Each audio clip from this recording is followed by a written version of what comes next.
PP Nasihatul Aisyah ungkapkan dampak sosial ditimbulkan akibat kasus pengurangan minyak goreng bersubsidi dengan merek dagang Minyak Kita. Ketua Departemen Kebijakan Publik PP Nasihatul Aisyah Muntazimah Nasution menyoroti berbagai aspek sosial yang terdampak akibat permasalahan ini. Ini terjadi terus-menerus maka akan menimbulkan ketimpangan sosial. Ketua Departemen Kebijakan Publik PP Nasihatul Aisyah Muntazimah Nasution beberkan dampak sosial yang secara nyata dirasakan masyarakat. Hal ini dikatakan Muntazimah dalam program Ruang Publik TVmu bertajuk Hukum Mengurangi Timbangan. Muntazimah mengungkapkan dampak pertama, konsumen akan merasa dirugikan dan akan kehilangan kepercayaan terhadap produsen maupun penjual.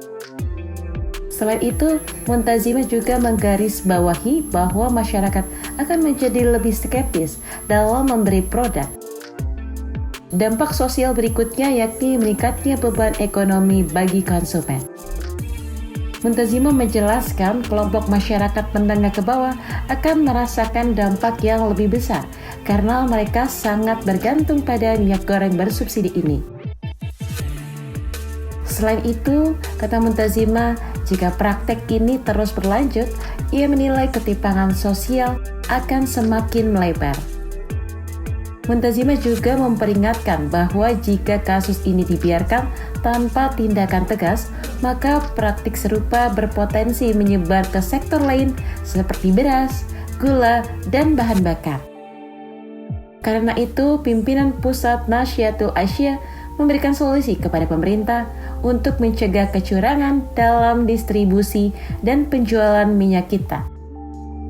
Muntazimah menyarankan agar pemerintah dapat menerapkan alat ukur digital di pasar dan toko agar takaran lebih akurat. Selain itu, Nasihatul Aisyah, kata Muntazimah, juga mendorong pengembangan aplikasi atau layanan pengaduan online bagi masyarakat. Ia juga berharap mendekati Hari Raya Idul Fitri, tidak ada kecurangan-kecurangan lain, misalnya daging gelondongan, makanan kadaluarsa, kemudian juga makanan-makanan dengan pengawet sintesis, dan seterusnya. Ini gitu, misalnya pemerintah bisa menggunakan alat ukur digital di pasar dan di toko agar takaran-takaran bisa lebih akurat. Kemudian pemerintah juga mungkin bisa mengembangkan aplikasi atau layanan pengaduan online masyarakat sehingga masyarakat bisa melaporkan lebih mudah kecurangan-kecurangan yang terjadi serta tindak lanjutnya juga lebih transparan dan dirasakan langsung bisa dipantau langsung juga oleh masyarakat. Nah, dengan langkah-langkah ini kita berharap kecurangan dalam takaran minyak, takaran apapun dalam aspek pangan itu bisa diminimalisir dan harapannya konsumen bisa mendapatkan haknya secara adil.